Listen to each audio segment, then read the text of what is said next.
Hello, എല്ലാവർക്കും നമ്മുടെ പുതിയൊരു വീഡിയോയിലേക്ക് സ്വാഗതം. അപ്പോൾ എല്ലാവർക്കും ഞങ്ങളുടെ വക ഹാപ്പി ന്യൂ ഇയർ. അപ്പോൾ എല്ലാവരും ന്യൂ ഇയർ ഒക്കെ അടിച്ചു പൊളിച്ചിട്ടിരിക്കുമായിരിക്കും. അപ്പോൾ ഇന്നത്തെ വീഡിയോ എന്ന് പറയുന്നത് നമ്മുടെ ഒരു ന്യൂ ഇയർ നൈറ്റിൻ്റെ ഒരു വീഡിയോ ആണ്. ചെറിയൊരു ഡിന്നറിനൊക്കെ പോയിട്ടുണ്ടായിരുന്നു. നമ്മൾ മാത്രമല്ല, നമ്മുടെ ഇവിടെ തന്നെ വേറൊരു മലയാളി ഫാമിലി ഉണ്ട്. അപ്പോൾ അവരും ഉണ്ടായിരുന്നു ഇവിടെ. അപ്പോൾ നമ്മൾ പൂനെ ഗേറ്റ് എന്ന് പറയുന്ന ഒരു റെസ്റ്റോറൻറ്റിലാണ് വന്നിരിക്കുന്നത്. അപ്പോൾ ഇതാണ് ഉത്തരയും ആദിക്കുട്ടനും. ഉത്തരയുടെ ഏട്ടനും അനുവേട്ടനും കൂടെ പാർക്ക് ചെയ്യാൻ പോയതാണ്, അതുകൊണ്ടാണ് വീഡിയോയിൽ കാണാത്തത്. അപ്പോൾ അവർ വന്നിട്ടുണ്ട്. ഇനി നമുക്ക് അകത്തേക്ക് പോവാം. ന്യൂ ഇയർ ആയതുകൊണ്ട് തന്നെ പ്രതീക്ഷയിലും ഭയങ്കര തിരക്കായിരുന്നു. കാരണം സൂചി കുത്താൻ ഇടമില്ല എന്നൊക്കെ പറയുന്നത് പോലെ തന്നെ ഭയങ്കര തിരക്കായിരുന്നു. മാത്രമല്ല ഇവിടെ ഒരുപാട് സീറ്റിംഗ് ഉണ്ട്, എന്നാലും ഓൾമോസ്റ്റ് എല്ലാം ഫുള്ളായിരുന്നു. നമ്മൾ തന്നെ ഒരു 10-15 മിനിറ്റ് എനിക്ക് തോന്നുന്നു നമ്മൾ വെയിറ്റ് ചെയ്തു. ഈ റെസ്റ്റോറൻറ്റിലെ ആംബിയൻസ് ഒക്കെ കിടിലമാണ്. പക്ഷേ ആംബിയൻസ് ഇച്ചിരി കൂടിപ്പോയതുകൊണ്ട് ലൈറ്റിംഗ് ഇച്ചിരി കുറവാണ്. അതുകൊണ്ട് വീഡിയോ ഒക്കെ ഇരുണ്ടിരിക്കുകയാണ് കേട്ടോ. കുട്ടികൾക്ക് പ്രത്യേകം പ്ലേ ഏരിയ ഒക്കെ ഉള്ളതുകൊണ്ട് അവർക്ക് ഏതൊക്കെയായാലും ബോറടിക്കത്തില്ല. 5 സെക്ഷൻ ആയിട്ടാണ് ഇവിടെ ടേബിളൊക്കെ അറേഞ്ച് ചെയ്ത് വെച്ചിരിക്കുന്നത്. അപ്പോൾ അതിൽ എനിക്ക് ഏറ്റവും ഇഷ്ടപ്പെട്ടത് ഈ റൈറ്റ് സൈഡിൽ ഒരു വീട് പോലെയുള്ള ഒരു ഇതുണ്ട്. പക്ഷെ അതിനൊക്കെ നേരത്തെ ബുക്ക് ചെയ്യണം. പക്ഷെ നമുക്ക് അധിക നേരം വെയിറ്റ് ചെയ്യാനില്ലാത്തത് കൊണ്ട് തന്നെ നമ്മൾ ഏതെങ്കിലും കിട്ടിയാൽ മതി എന്ന് വിചാരിച്ചു. ഈ ഒരു സൈഡിലോട്ട് നല്ലൊരു ആംബിയൻസ് ആണ്. പക്ഷേ ഞാൻ മുമ്പേ പറഞ്ഞ പോലെ തന്നെ ആംബിയൻസ് കൂടുതലായതുകൊണ്ട് വീഡിയോ എല്ലാം ഇരുണ്ടിരിക്കുകയാണ്. അപ്പം നമുക്ക് ഇതുവരെ ടേബിൾ കിട്ടാത്തത് കൊണ്ട് ഞാനും ഉത്തരയും കൂടെ ഇവിടെ ഈ പ്ലേ ഏരിയയിൽ നിന്നിട്ട് പിള്ളേരുടെ കൂടെ കളിച്ചുകൊണ്ടിരിക്കുവാണ്. കുഞ്ഞു വാവക്ക് വേണ്ടിയുള്ള തൊട്ടിലൊക്കെ ഉണ്ട് കേട്ടോ. ഇവിടെ കുഞ്ഞൊരു തൊട്ടിയൊക്കെ സൈഡിൽ കിടപ്പുണ്ടായിരുന്നു.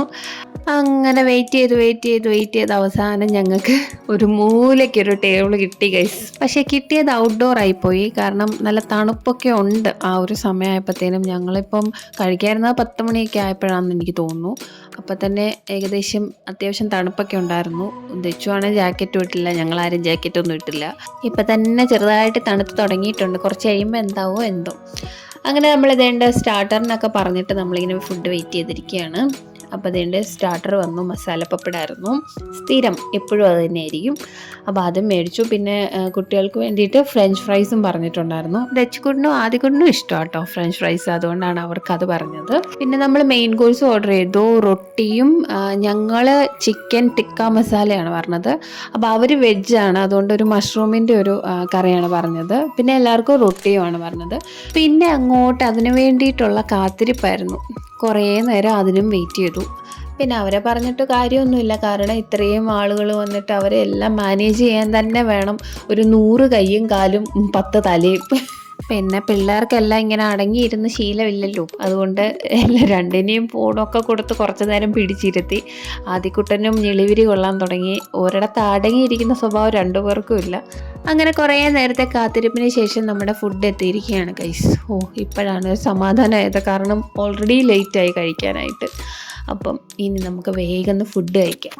അപ്പം ഇതാണ് നമ്മുടെ റൊട്ടി. മൈദ വെച്ചുള്ള റൊട്ടിയാണ് പറഞ്ഞത് കേട്ടോ. സമയം ഒരുപാട് ലേറ്റ് ആയതുകൊണ്ട് നമുക്ക് നന്നായിട്ട് വിശക്കുന്നുണ്ടായിരുന്നു. കാരണം ഞങ്ങൾ നേരത്തെ കഴിക്കുന്ന സ്വഭാവം ഉണ്ട് കേട്ടോ.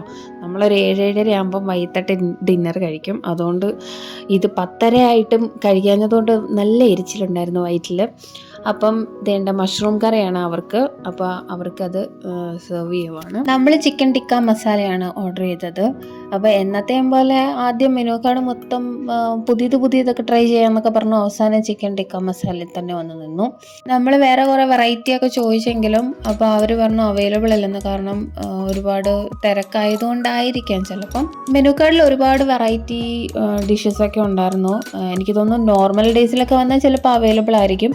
ഇതിപ്പോൾ ന്യൂ ഇയർ നൈറ്റ് ആയതുകൊണ്ടായിരിക്കും ചിലപ്പം അവൈലബിൾ അല്ലാതിരിക്കുന്നത്. പിന്നെ 2 ഡ്രിങ്ക്സ് പറഞ്ഞിട്ടുണ്ടായിരുന്നു. നമ്മളൊരു കോക്ടെയിലും അവരൊരു മോക്ടെയിലുമാണ്. നമ്മൾ പറഞ്ഞതിൻ്റെ പേര് പിനാ കൊളഡ എന്നായിരുന്നു. അവരെന്തോ ഒരു ലെമണേഡ് ആയിരുന്നു. എന്താണെന്ന് ഞാൻ പേര് മറന്നുപോയി കേട്ടോ. അപ്പം ഇത് ഞാൻ ഓർഡർ ചെയ്യാൻ കാര്യം എന്താണെന്ന് വെച്ചാൽ പൈനാപ്പിൾ ഉണ്ട്, ഐസ്ക്രീമൊക്കെ ഉണ്ടല്ലോ എന്നൊക്കെ വിചാരിച്ചാണ് ഞാൻ ഓർഡർ ചെയ്തത്. പക്ഷേ ആദ്യത്തെ ഒരു സിപ്പിൽ എനിക്ക് ഇഷ്ടപ്പെട്ടു. പിന്നെ ഞാനിത് കുടിച്ചു തീർക്കാൻ പെട്ട പാടെൻ്റെ ദൈവമേ, എനിക്കറിയാൻ പാടില്ല. അനുപെണ്ണും എന്നെ ചതിച്ചു. അനുപെണ്ണും ഒരു 2 സിപ്പ് എടുത്തതേ ഉള്ളൂ. പിന്നെ മൊത്തം ഞാൻ തന്നെ കുടിച്ച് തീർക്കേണ്ടി വന്നു. ഇതിൻ്റെ പേര് കേട്ടപ്പോൾ ഞാൻ വിചാരിച്ചു ഏതാണ്ട് യമണ്ട സാധനമാണെന്നാണ് വിചാരിച്ചത്. ആദ്യത്തെ സിപ്പ് കഴിഞ്ഞിട്ട് കുറച്ച് നേരം കഴിഞ്ഞപ്പോഴാണ് എൻ്റെ ദൈവമേ, എൻ്റെ തല തൊട്ട് അണ്ടകടാകം വരെ പുകയാൻ തുടങ്ങി. പിന്നെ ഒരു വിധത്തിലാണ് അതൊന്ന് കഴിച്ചു തീർക്കാൻ പെട്ട പാട്. സത്യം പറഞ്ഞാൽ എൻ്റെ കിളി പോയി. ഈ കുന്തം കുടിച്ച് ഫുഡിൻ്റെ ടേസ്റ്റ് വരെ ഞാൻ മറന്നുപോയി. അങ്ങനെ അവസാനം നമ്മുടെ ഫുഡിങ് എല്ലാം കഴിഞ്ഞ് നമ്മൾ ഇതിൻ്റെ വെളിയിൽ ഇറങ്ങിയിരിക്കുകയാണ്. പിന്നെ ഇവിടെ 2-3 ഫോട്ടോ ഒക്കെ എടുത്തോട്ടോ. അപ്പോൾ നമ്മുടെ വീഡിയോ അതേ ഇവിടെ വൈൻഡപ്പ് ചെയ്യാറായിരിക്കുകയാണ്. നമ്മൾ തിരിച്ചു പോവുകയാണ്. തണുപ്പ് തുടങ്ങി, അത്യാവശ്യം ജാക്കറ്റൊന്നും ഇല്ലാത്തതുകൊണ്ട് നല്ല തണുക്കുന്നുണ്ട്. അതുകൊണ്ട് അധികം നേരം നിൽക്കുന്നില്ല, നമ്മൾ വേഗം തിരിച്ചു പോവാണ് കേട്ടോ. അപ്പോൾ മറ്റൊരു അടിപൊളി വീഡിയോ ആയിട്ട് വരാം. അതുവരെ എല്ലാവരും സേഫായിട്ട് ഹാപ്പി ആയിട്ട് ഇരിക്കുക. എല്ലാവർക്കും ടാറ്റാ.